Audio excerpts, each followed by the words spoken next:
Hi friends, ইতিয়ান Oasis life লাইনে তোমাদের সবাইকে জানাচ্ছি অনেক অনেক ওয়েলকাম। কেমন আছো তোমরা সবাই? তো তোমাদের সাথে আজকে একটা ব্লগ আমি শেয়ার করছি। যেহেতু আমরা পুরীতে গেছিলাম, পুরীর কিছু ভিডিও আমার কাছে আছে, সেগুলো মানে কষ্ট করে ভিডিওগুলো করেছি, বাট এডিট করার জন্য সময়ের অভাবে ভিডিওগুলো আমি পোস্ট করতে পারছি না। তো আজকের আমি একটা ভিডিও পোস্ট করব। তো দেখো ভিডিওটা কেমন লাগে তোমাদের।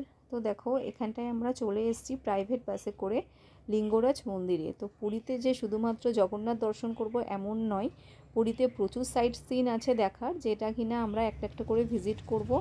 আর আমরা একটা প্রাইভেট বাস নিয়েছিলাম, একটা দল ছিল আমাদের। তো আমরা ফার্স্টেই আজকে দর্শন করেছি হলো লিঙ্গরাজ মন্দির, তার আগে চন্দ্রভাগা বিচ আমরা দেখেছি।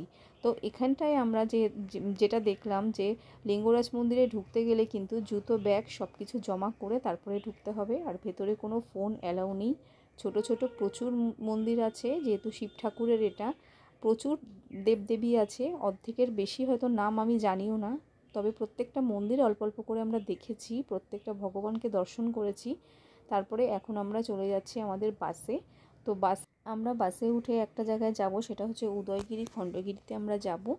তো উদয়গিরিতে আমরা চলেও এসেছি, ওখান থেকে আধা ঘন্টার ডিস্টেন্স। তো এখানটায় প্রচুর বানরের উৎপাত। তো আমার মেয়ে এখানে 4 প্যাকেট বাদাম ওদেরকে দিয়েছে। ওরা খাবার যদি তুমি না নিয়ে যাও পসিবল না ওখানে ওপরে ওঠা, প্রচুর উৎপাত বানরের, হয়তো গায়ে মাথায় উঠে বসে থাকবে। তার জন্য ওখানটায় আমরা খাবার দাবার কিনে তারপরে উঠলাম। সিঁড়িটা ছিল প্রচণ্ড ডিফিকাল্ট, সিঁড়ি টিড়ি নেই, ওখান থেকে একটা প্লেন রাস্তা ওপরের দিকে উঠে গেছে, উদয়গিরির ওপরটায়। তো যেটা খুব রিস্কি ছিল। তো আমরা সেখানটায় উঠলাম আস্তে আস্তে কোনো রকমে। প্রচুর রোদ ছিল, টেম্পারেচারও প্রচুর ছিল, একটু কষ্টই হচ্ছিলো উঠতে।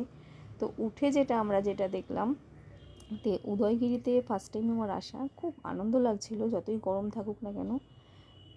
খুব সুন্দর পাহাড়ের একদম পুরো পাহাড় কেটে কেটে ছোট ছোট ঘর মতন বানিয়েছে, যেটা কিনা আগেকার দিনে মুনি ঋষিরা হয়তো ওই ঘরের মধ্যে বসে তপস্যা করতো বছরের পর বছর ধরে। আর পাশেই ছিল হলো খণ্ডগিরি হচ্ছে 10তলা বাড়ির সমান। প্রচণ্ড ডিফিকাল্ট হয়ে পড়েছিল ওখানে ওঠা। তো আমরা উদয়গিরির মাথায় উঠেই খণ্ডগিরিটা দেখে নিয়েছিলাম দূর থেকে, ক্যামেরা মোবাইলে জুম করে মন্দিরটা দেখেছিলাম। তারপরে এখানটায়ও ওপরেও উঠে দেখলাম প্রচুর বানরের উৎপাত। তো এখানেও এসে আমাদেরকে বাদাম কিনে দিতে হয়েছে। তারপরে দেখো এই উদয়গিরির এখানটায় উঠলে পুরোপুরি ভুবনেশ্বর সিটিটাকে পুরোপুরি সুন্দরভাবে দেখা যায় দূর থেকে। তো সেটাও আমরা দেখলাম।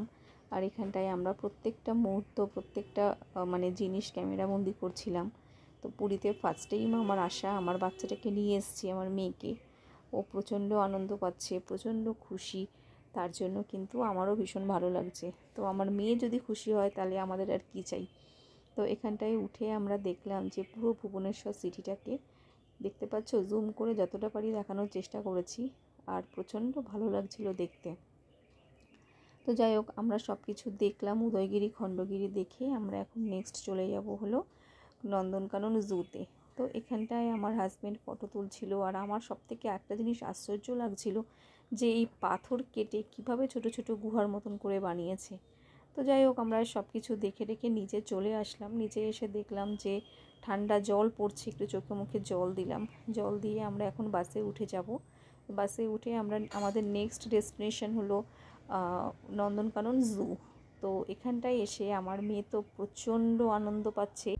যেহেতু আমার মেয়ে ছোটোর থেকে প্রচণ্ড পশু পাখি ভালোবাসে, তার জন্য জু মানেই ওর কাছে একটা বিশাল ব্যাপার। ও নানান রকমের অ্যানিম্যালসগুলো দেখবে, তার জন্য আনন্দে লাফাতে লাফাতে জুতে যাচ্ছিল।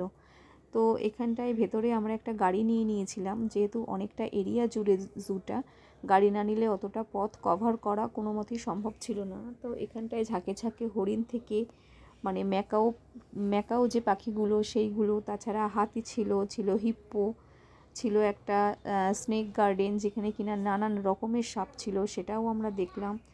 আর এখানটায় যেটা দেখলাম যে অ্যানিম্যালসগুলোকে এত সুন্দর করে সরকার থেকে যত্ন করে রেখেছে, এত সুন্দর করে ওদের দেখভাল করা হয়, যেটা কিনা আমার কাছে ভীষণ ভালো লাগছিল। ওয়েদার ওয়াইজ ওদের রাখা হয়েছে, সাপরা যেরকম সিচুয়েশানে থাকে, যেরকম ওয়েদারের মধ্যে ওরা থাকতে পছন্দ করে, ঠিক সেই রকম স্যাঁতস্যাঁতে টাইপের ওয়েদার এই গার্ডেনটার মধ্যে ক্রিয়েট করা হয়েছিল, যেটা কিনা ভীষণভাবে আমার ভালো লেগেছে।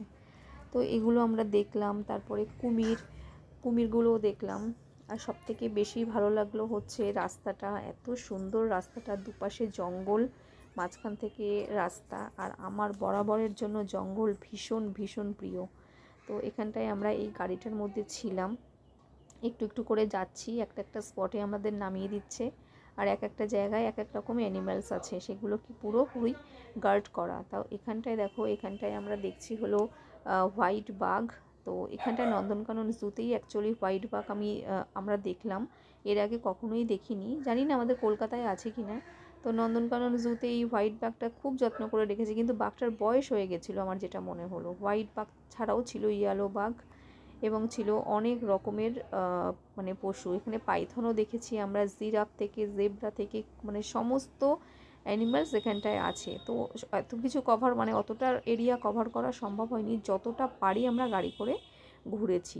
অ্যাকচুয়ালি নন্দনকানন জুটা দেখতে গেলে একটা দিন পুরোপুরি লাগে, কিন্তু আমরা সেটা মানে 2 ঘন্টা 3 ঘন্টার মধ্যে কভার করেছি।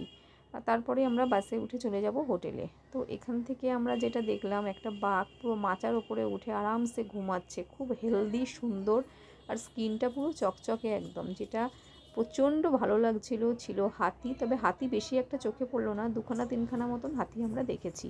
তো যাই হোক, পুরো নন্দনকানন জু কভার হয়তো আমরা করতে পারিনি, আরও অ্যানিমালস ছিল, যতটুকুনি বাড়ি কভার করে আমরা রাত্রিবেলায় 8টার সময় হোটেলে পৌঁছেছি। তো হোটেলে এসে আমরা যেটা খেলাম, তো রাতে ডিম তড়কা, রুটি, আর আমার মেয়ে বিরিয়ানি খেয়েছে, ছিল সঙ্গে মিষ্টি। তো খাওয়া দাওয়া কমপ্লিট করলাম। রাত্রিবেলায় আমরা আর কোথাও বেরাইনি, মানে আমরা আর বিচে যাইনি। যাই হোক ফ্রেন্ডস, এতগুলো স্পট কভার করে সত্যিকারের কথা ক্লান্ত হয়ে পড়েছিলাম। তো এখানে ব্লগটা আমি এন্ড করছি। Bye bye.